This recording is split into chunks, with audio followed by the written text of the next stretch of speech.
Hello guys, and welcome back to my YouTube channel. If you're new to my channel, hello and welcome to my channel. My name is Sama. So in today's video I want to share something that I believe is very important discussion to have, because a lot of us as Nigerians, we let me not say Africans, because they are different. Africa is big, but let me actually say Nigerian, or our side of Africa, let me put it that way. We a lot of us shy away from discussing things that have to do with what about when you were gone, what about when stuff like that. We all, God forbid, but these things happen. A lot of us would have heard about this Femi that built the 21-story building that we know what we all know what happened. Apparently his family, they are now dragging over his things. This guy, they barely announced that this guy is gone, and they're already dragging. This is an important discussion to have, because a lot of our people don't ever have these discussions. So let me actually read it for you guys as it is on a Punch newspaper. Wife, relatives fight over developers' cash, luxury vehicles. So if you goes on to read, it says emotions ran high on Saturday as families of those who didn't make it out of the 21-story building. I'm trying to skip some words because of YouTube. If you say some words, I think their system basically thinks you're discussing something else. Let me put it that way. This is just as the wife of Femi and his family reportedly already clashed over access to the man's cash and luxury vehicles in his house on Mosney Road, Ikoyi, barely 24 hours after he was recovered from the rubble. So I'm not going to read all of that. If you want to go read the whole news, you can. I will put the link to the Punch news. But that's the area I really wanted to talk about. And the reason I want to talk about it is it's not the first time we hear about things like this, that somebody has just gone. The person has not even finished taking the last oxygen in, and they're already scrambling. It happens a lot. It does happen a lot. There are two aspects that I really want to address. Is the aspect of, people making sure that they set down the law of what they want, like write your will. People don't do it. You'll be surprised. You'll be like, what did I get? I want write for will. You'll be surprised that your one trouser. If it's one trouser you have as a man, you'll be surprised that people that will say, now me go collect that trouser. I'm just saying, okay, because if you watch, there's a program here on, you can search it on YouTube. It's called, I think, The Wheel. You watch this. I've watched a lot of them over the years. You would see, there used to be a TV program where they used to show it, but now, it's now on YouTube as well. You see how families, they are living in harmony and they are happy and everything, and then boom, grandpa goes, or grandma goes, or mom goes, or dad goes, or something. All of a sudden the unity becomes nothing. Everybody is scrambling. They're ready to lose the unity they had over what is left. I must collect this, and it's worse when there is no will. Now, I know there are some cases where even if there's will, people will still fight, but at least as a man or as a woman, because women are owning things these days. You understand? Women are becoming millionaires. This is not like olden days. Women are becoming millionaires these days, owning mansions or whatever. Write a will. At least that's half of the battle, just in case. You understand? Just in case. Nobody is planning to say, today I'm stepping out, I'm not going to make it. No, everybody is planning to live old and see their great-grandchildren. But it doesn't always work that way. We're not praying for that, but it's just good to lay things down. Now, on one aspect, people will fight. If you don't have there are families that actually say, okay, is that what the will says? Okay, some people will move on, some people may not, some people may still fight, but at least I feel like that's half the battle. That's one. So that is on one hand. There are people that will still fight whether there is will. They will fight you and fight the will. Okay? That happens. But like I said, it's good to have a will. At least, hopefully, kind of like half the battle is there. But on the other hand, I saw a post there on Daddy Free's Instagram. Something about, I can't remember, something about a guy saying that, imagine if something happened to me, and then I can't imagine my wife, and if she ends up with another man, them enjoying my sweat. Some men, this is what they say, marriage is not for boys, it's for men. You have to be ready. This is the thing, no matter what your wife owns, if anything happens to her and you get married tomorrow, are you going to say, this house, my wife's money is in it, so this new wife I'm marrying should not come and enjoy it?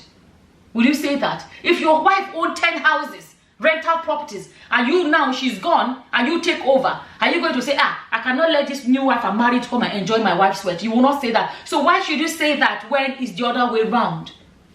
At the end of the day, that's your wife. Another thing I want to say is that you may not like it, but that is what marriage is. If, for example, A man marries, and the woman, let's say he owns all the mansion in the world, and he married, right? You may not like this, but it's the truth.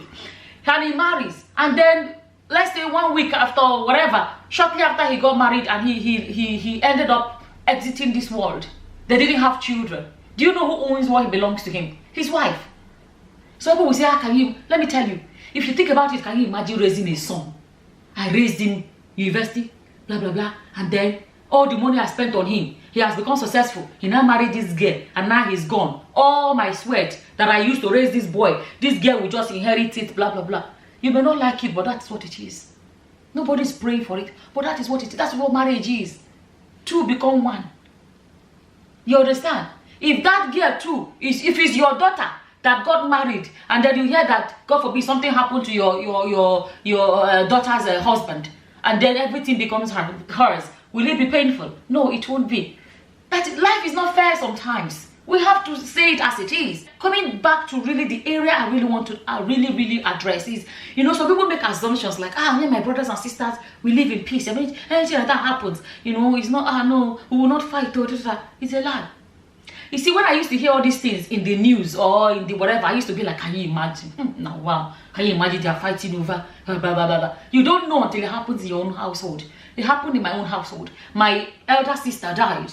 You know, I personally can speak for myself. When she died, I was too much I was preoccupied with my grieving and stuff like that. That what belonged to her was the last thing on my mind, honestly. And even years later, we found out that the state government owed her because she has worked for about 20 years. So there was money that the state government owed her, and it had run into, you know, a lot of money. Let me put it that way. You know, a lot of money.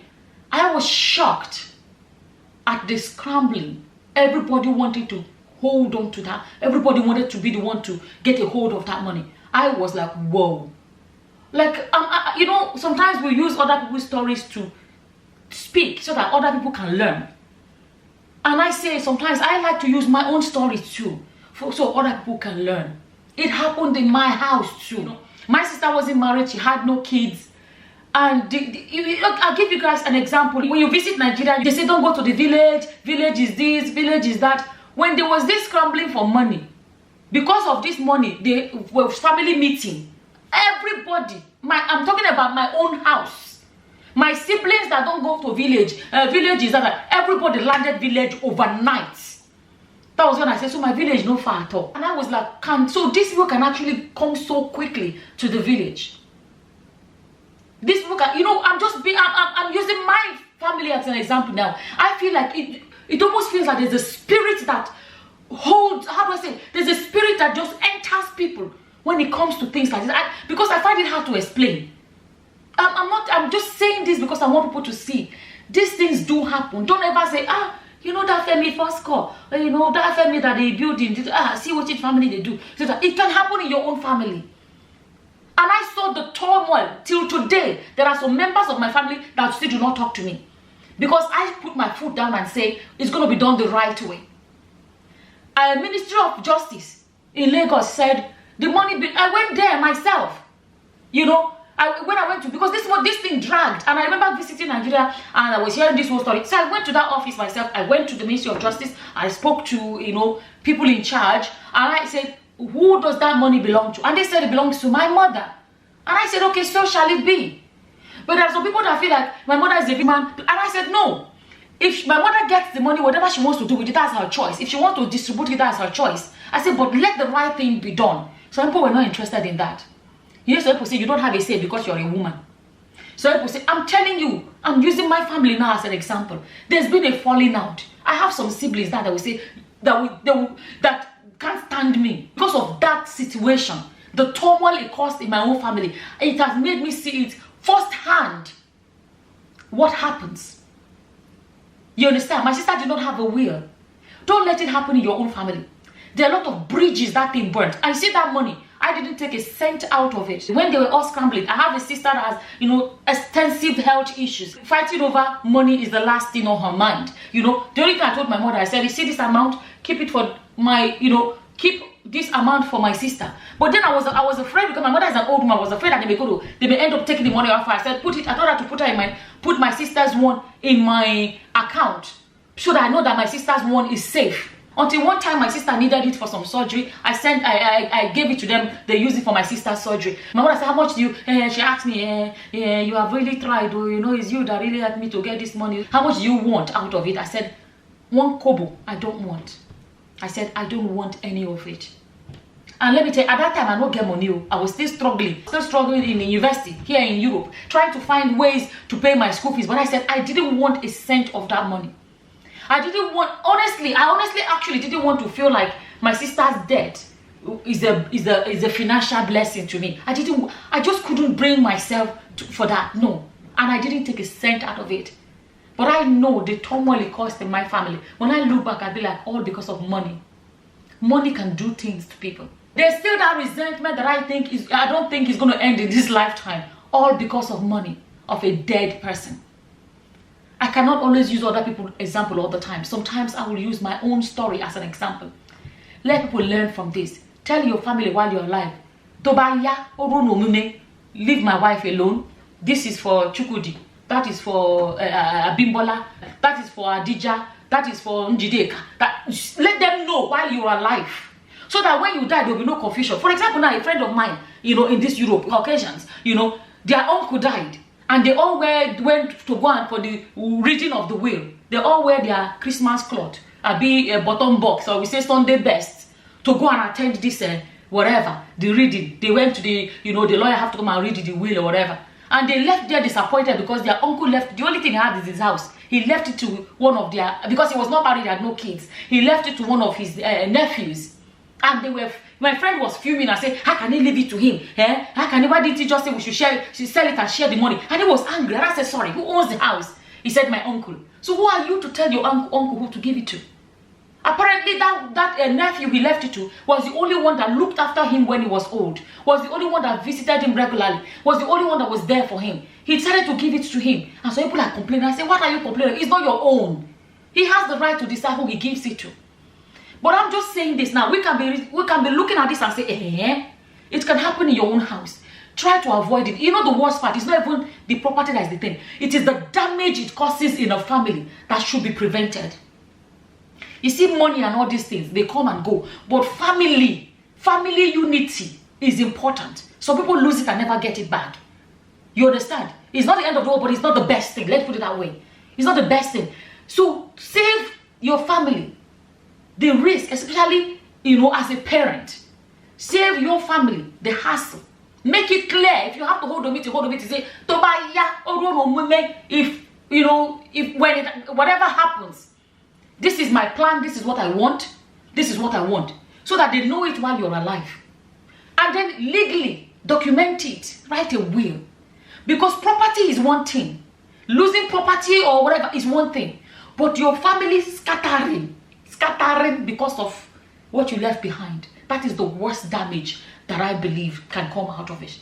Like I said, don't just look at it like something in the news. It can happen in your household too. It happened in my household. There are some people in my family now that don't talk to me. Because you see, you guys think, when I come on YouTube and the way I prefer, the way I am on YouTube, when it comes to standing by what I believe is the truth, is how I am in real life. I believe in standing by the truth, regardless. But sometimes, believe it or not, standing by the truth can actually end up making you having to stand alone.